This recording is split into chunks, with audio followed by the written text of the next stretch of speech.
Hello, everybody. Good afternoon. Dr. Rao here.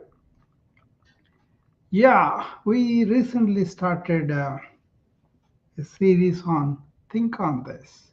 This is the third uh, episode.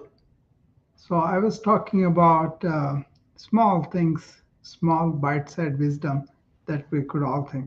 So, first one was, are we aware of what's going on in our life? And today's is more like I talk about watching our thoughts in the morning routine too. One of the four things I want people to do is stretch your body, deep breathe, be in the present, but watch your thoughts.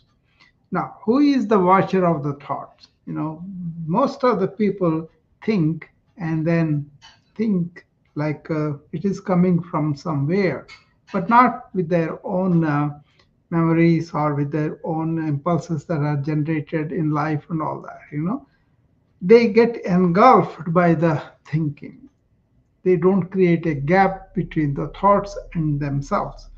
And that's where a lot of mental health problems are there. And that's where a lot of people suffer negative thinking, overthinking, or too much thinking. So it's a good habit to really identify thoughts are happening to us and we are not happening to the thoughts. In that way, we can really create a gap between the thoughts and get control of them. That's what happens with many people who practice meditation, who practice silence, and who practice calming the mind down. All those practices are relevant to us now because we are in the information age and we get a lot of information, and a lot of times that information is kind of taking us away into a land of mind, not in the present, right? So I talk about being in the present. I talk about really watching the thoughts, slowing them down, and going to one thought and going beyond that to the thoughtless state. This is all I learned from the ancient wisdom of yoga, Ayurveda, Vedanta, Advaita Vedanta, and all that. Okay, that kind of dramatically changed the way I use thought, and I save a lot of energy on not being negative, not overthinking, not thinking outside what I am involved in. All that is really good in this modern age, and that's why I brought this topic.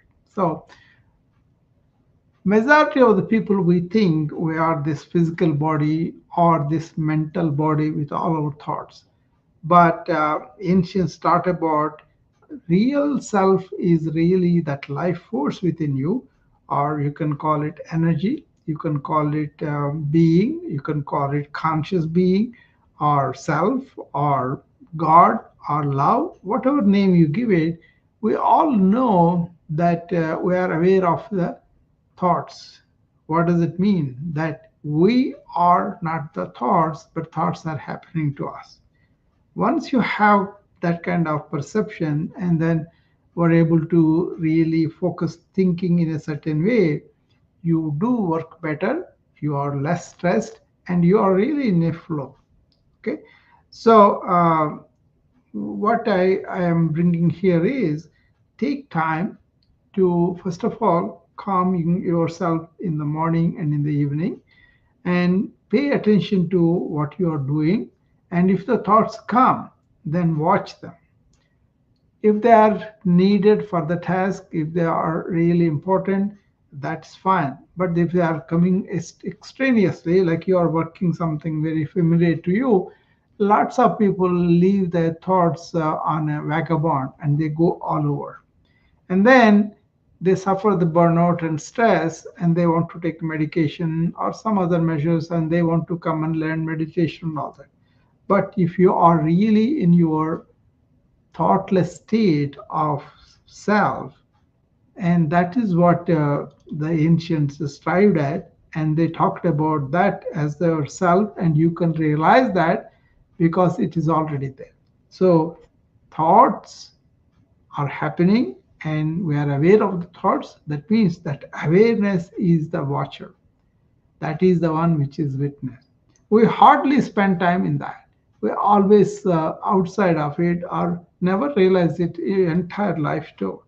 So many problems, especially modern age mental problems, depressions, anxieties, stress, burnout, all these are really rooted in this thinking that whatever thoughts come for me are as a reaction. Suppose I'm go to some workplace and somebody talks about that, and immediately we say, okay, this is insulting, this is something bad for me, and then we react, and then we carried away by the reaction, emotional reaction, and all the stress hormones, everything is generated. It doesn't mean that you can't have thoughts, but only thing is how can you slow them down? How can them make relevant to what you're doing? How can you identify if they're negative? How can you transform into something positive around it? So all those are very important things for people. Okay, many marriages break down because people hurl things at each other and they get hurt. And who is the getting hurt? It is the thought made ego, and to separate from that is a big deal, really, so think on that.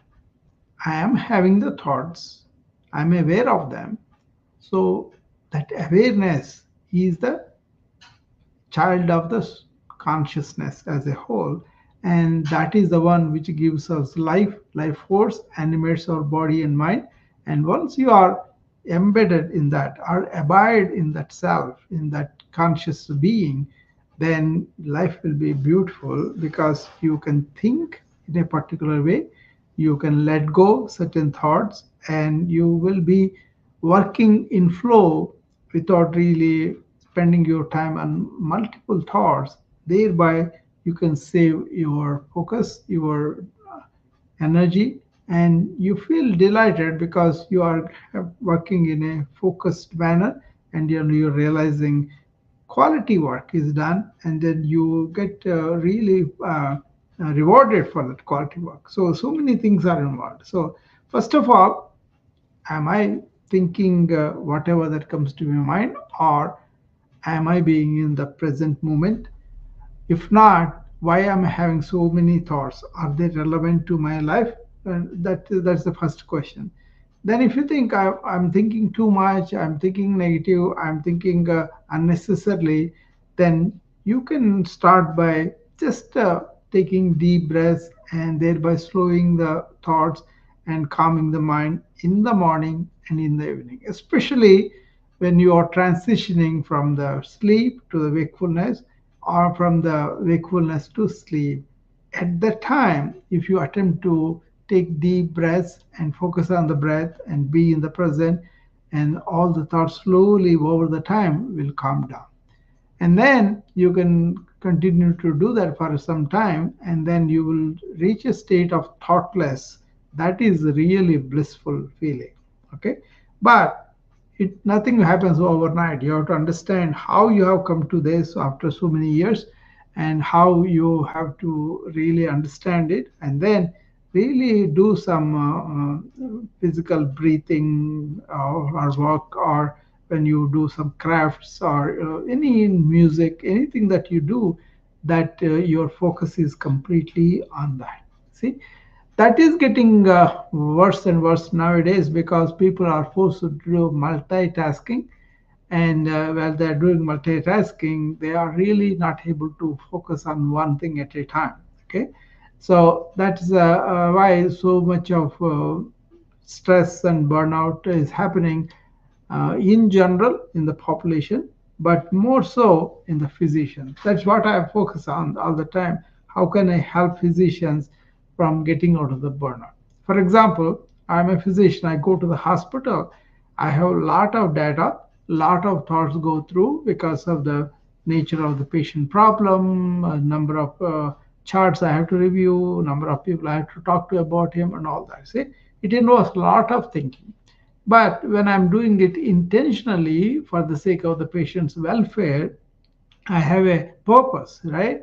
And keep my thoughts, everything to that, and learn at the end of that visit how can I not to cling to the data, right? Insights are okay, but we don't have to all the data. Okay? Then I will go to the next patient with a fresh mind so that I don't bring all the things that have the previous patient coming to the current patient. So being in the present is very important, not to be overwhelmed by information overload.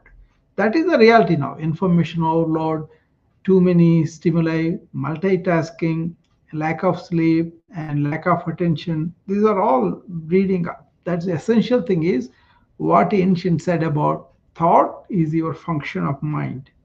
Thought made things are not you. But we end up feeling like my body is like this, so I am that, or my mind is like this, I am that. That kind of things come up all the time, you know.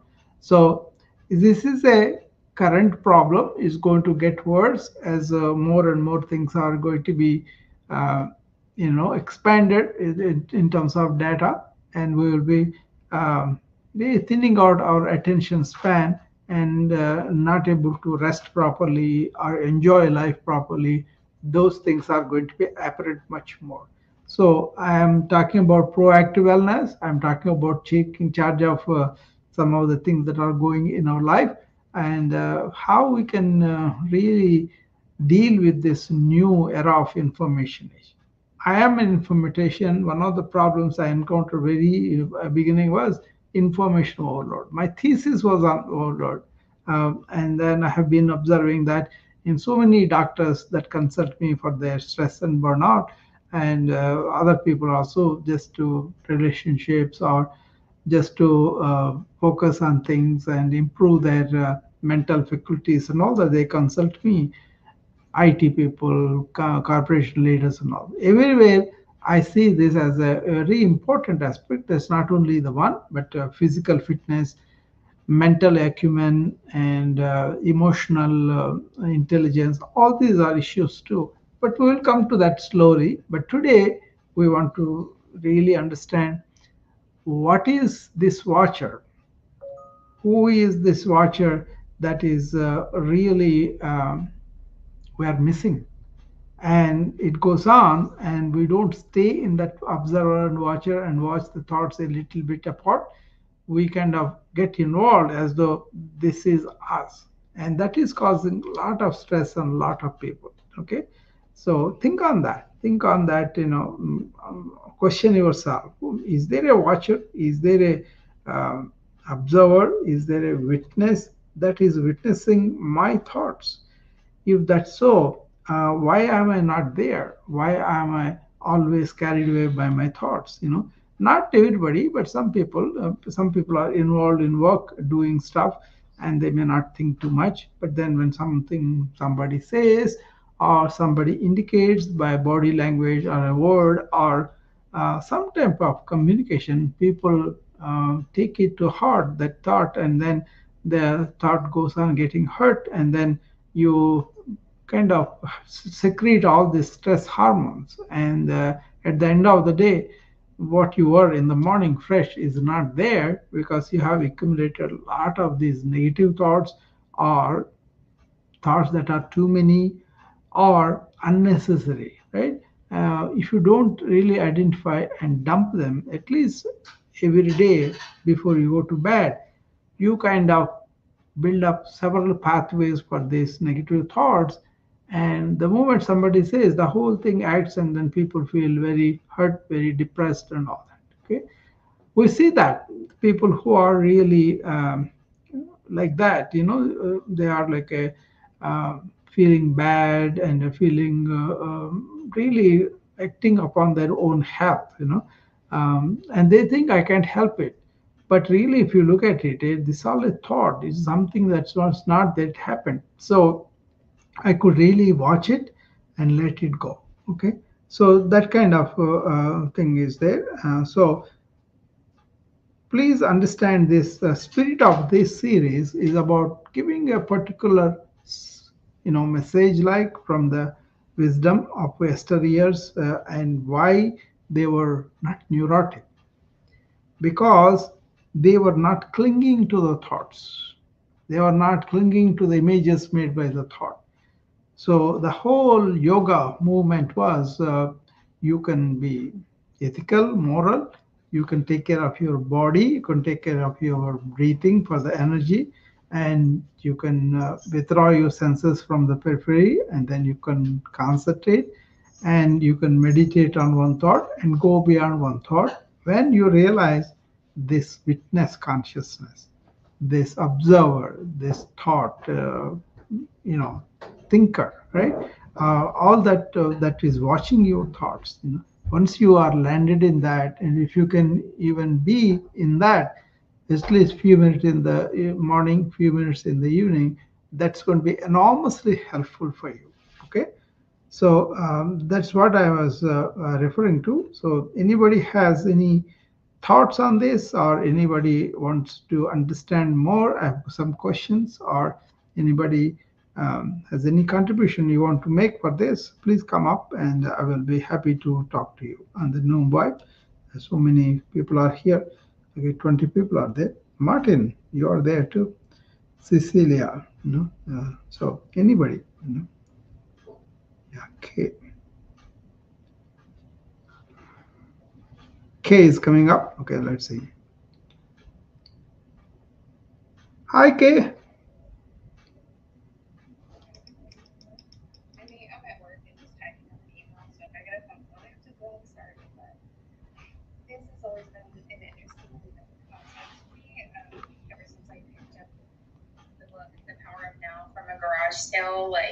Yeah, yeah, yeah. Eckhart Tolle, yeah.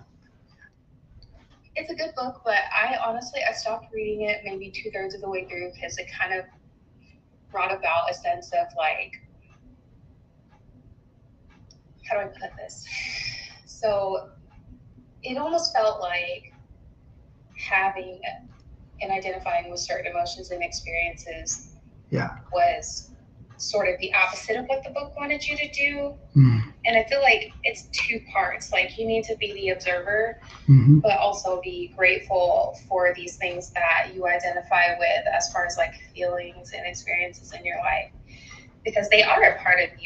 Yeah.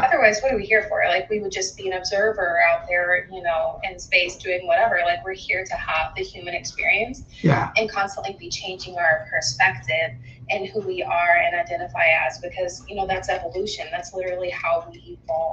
Yeah. Yeah.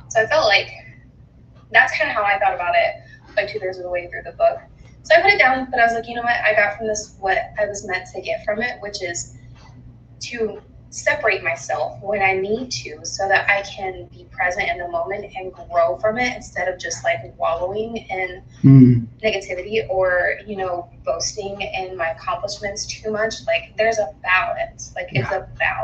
Yeah. Yeah, Eckhart Tolle, I know him very well. I know his work also. I value him very much because he talked about being in the present with your situation, and your emotions can be validated and all that. But it is about taking a ride on the thoughts and going into the past, into the future. That is what we normally do. That's what is pointed out. Just pay attention what is here. If you have a flower, look at the flower, not think about how it has grown, how it is done, all that. For example, Eckhart Tolle himself, when he goes to be a lecture, he doesn't think about how many people are there, what are going to react, or what a business I'm going to get. He won't think of any of that. He will be present with what is in this moment. And that's why he's available to present whatever comes to his mind very easily. Yeah. So there's a connection. Yeah. Come up, okay. I think the timer come cut you down. Okay. Yeah, you were talking about the nature. That's an excellent way to approach this.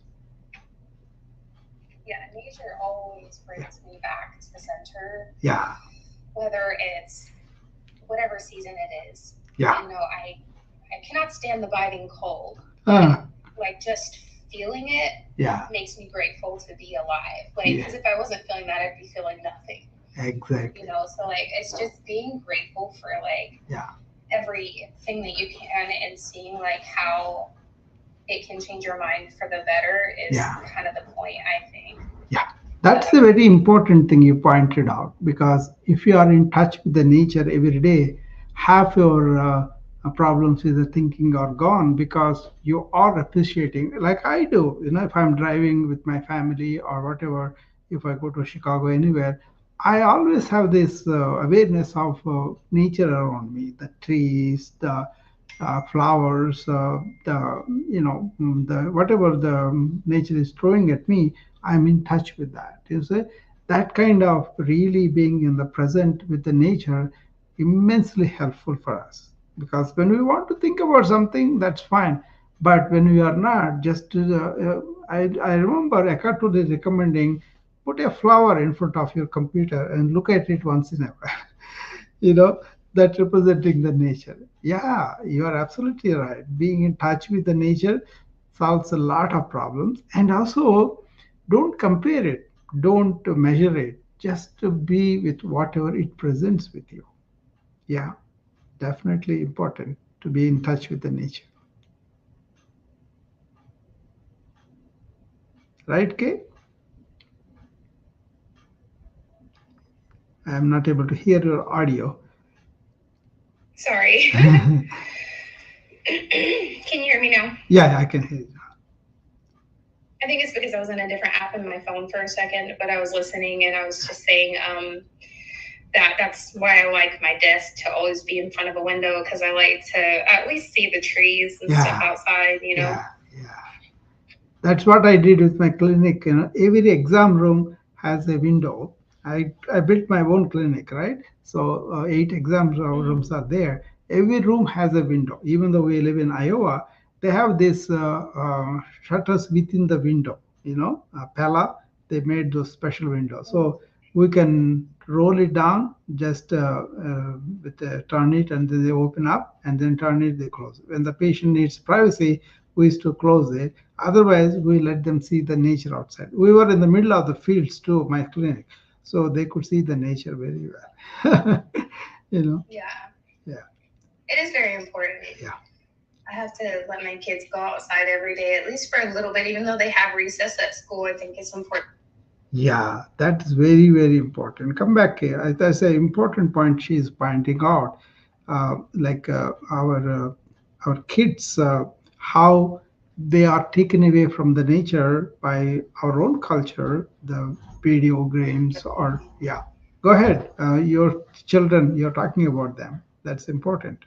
Oh yeah, yeah. They you see my kids. They do have tablets and TV Yeah, and the game console, but taking the time every day to spend at least 30 minutes outside yeah, is better than nothing. Sometimes we'll walk to the park when it's a little bit dark, but not dark quite yet, so we yeah, can get some of their energy out before they go to bed. yeah. And it's like so perfect because it's like you get the walk in and you get some playtime, and it's like at the perfect hour, especially Excellent. like this time of year when you can see the fireflies. They love trying to catch the fireflies. Yeah. Those little things are like the things that I Okay. remember when I was younger, walking like to the park with my brothers, Yeah. catching fireflies and stuff Yeah. like that. Yeah.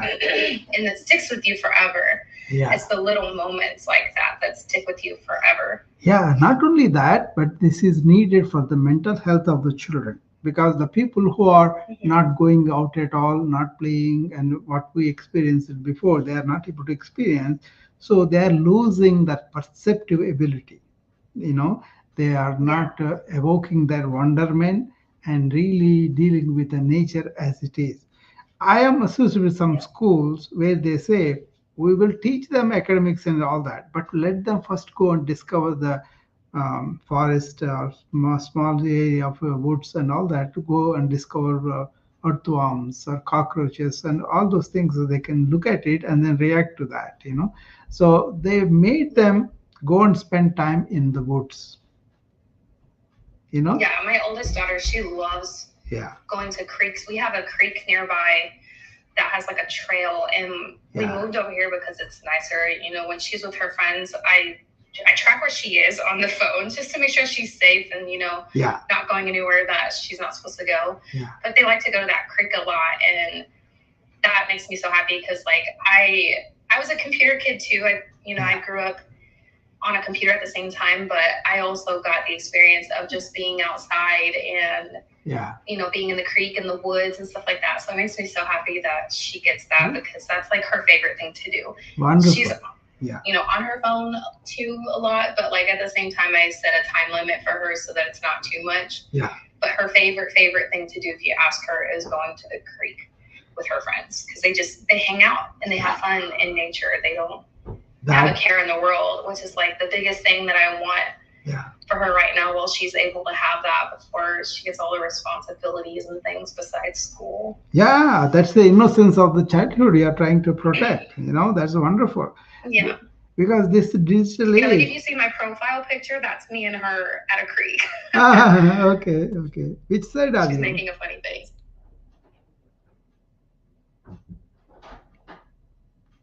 Sorry, this is going off every 3 minutes. I must change this. That's an excellent point you brought Oh, out. it's okay. Yeah, okay, because the overload of information robbing that wonderment, innocence of the childhood, which we had. Even adults need that. That's why I tell them take a 1 minute break every hour and do something like looking out at the window at the nature, or just to do some stuff away from whatever you are doing, because people are going crazy with this information overload. You know, and they are asking special things to do so that you look, but then they are unconsciously doing these habits of moving away from the nature. So getting back is important. Yeah. Which side are you? That's You are honestly, I would suggest, like, if there's any parents listening yeah.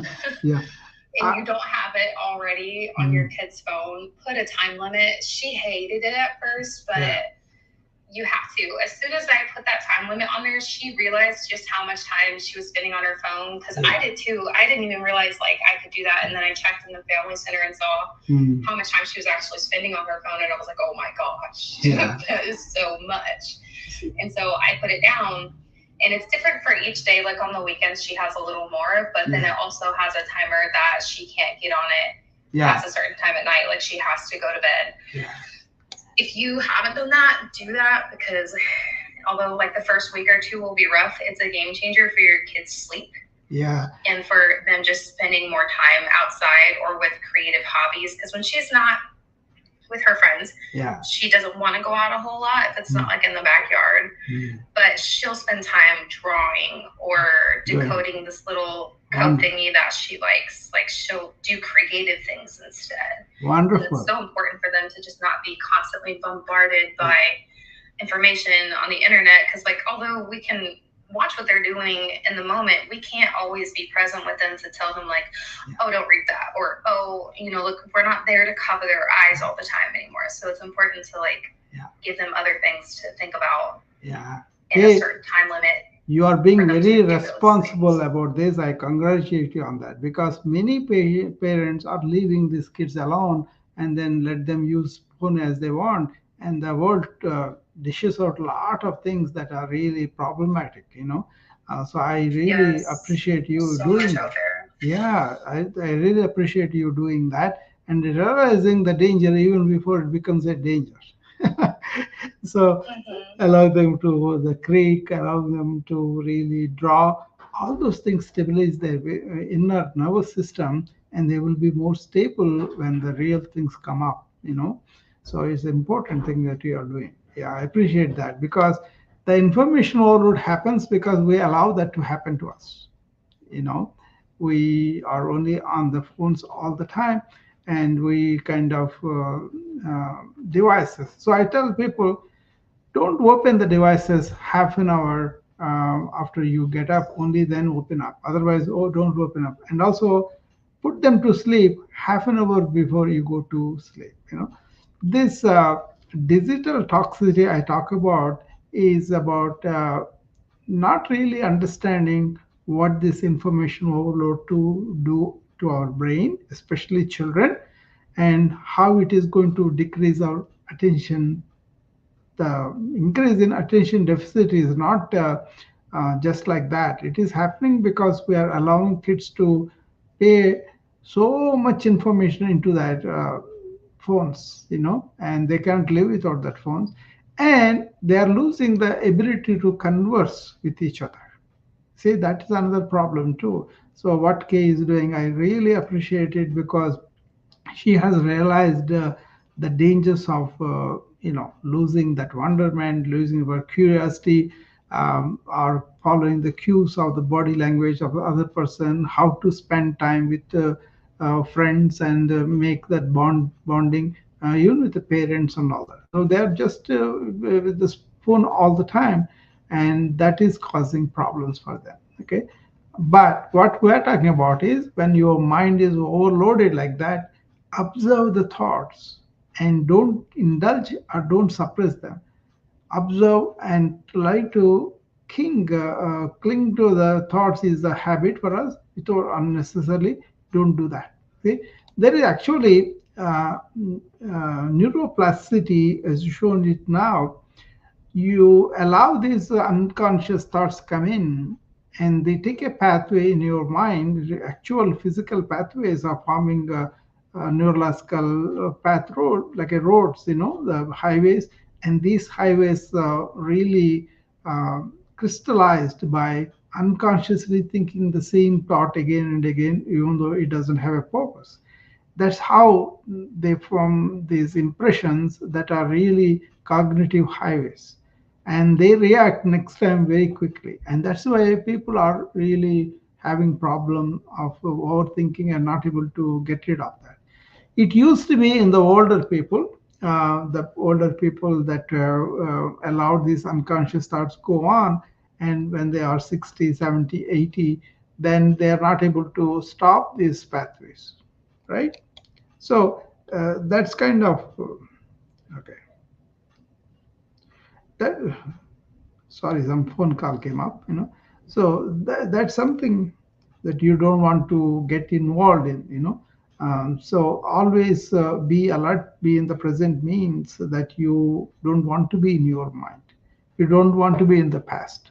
You don't want to be in the future all the time. But be here and now. That's what Eckhart Tolle wrote about in the now. I think that's a great book. Being in the present is what was taught by the yoga and other systems where you are not in your mind, but you are in life. So if you are in the present, only you are life. Otherwise, you are not in life. Okay. So this series is going to continue on. So people who are interested in can send me messages or any questions that you have, and I will do this on and off. I have like 60 questions. I have done 3 so far, so this series will have a lot of likes. I'm focusing on the burnout and stress of people, and thinking is a big part of us. Big thing about Western culture too. It used to be Eastern cultures used to have some kind of no technology and mostly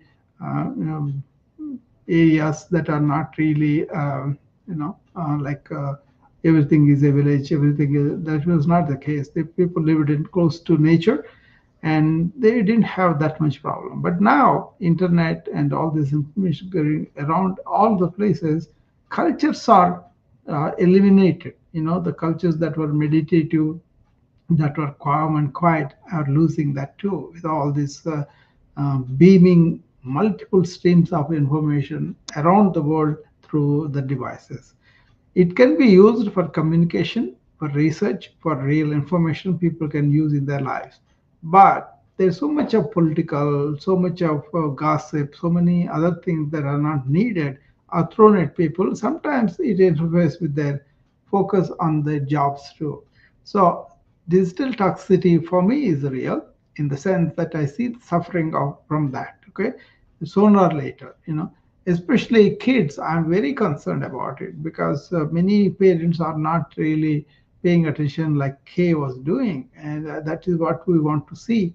How can we bring up the children so that they can enjoy the nature like us, and also they have a relationship with it, and thereby they will be more protectors of the nature than we had been.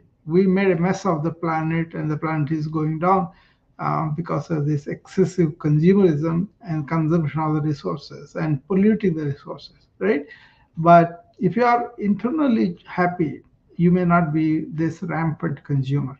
Okay, that's my uh, real finding of why we are at this stage of spoiling the earth and then polluting everything and then creating this toxic weather. Okay, have been following this since 80s, and it was talked about it in some circles very seriously, but majority of the people are still not aware that we are really a peril of the planet, you know.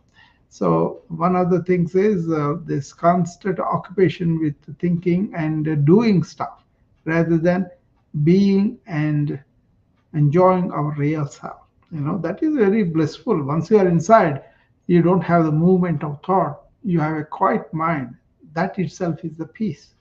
That itself is the bliss. That's why you have to watch the thoughts and don't indulge or don't suppress them. Let them go.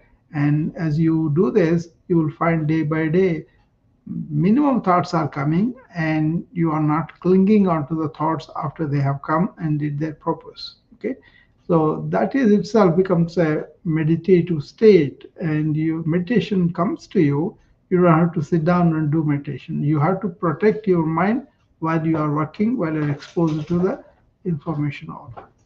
With that, thank you, and I will do that again next time. I try to do this 15-30 minutes at a time, and if there are questions, we'll prolong that. Otherwise, we'll keep it sweet and short as much as possible.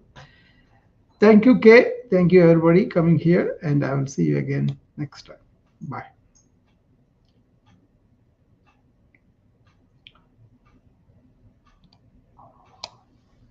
This is a మంచి పని చేస్తుంది.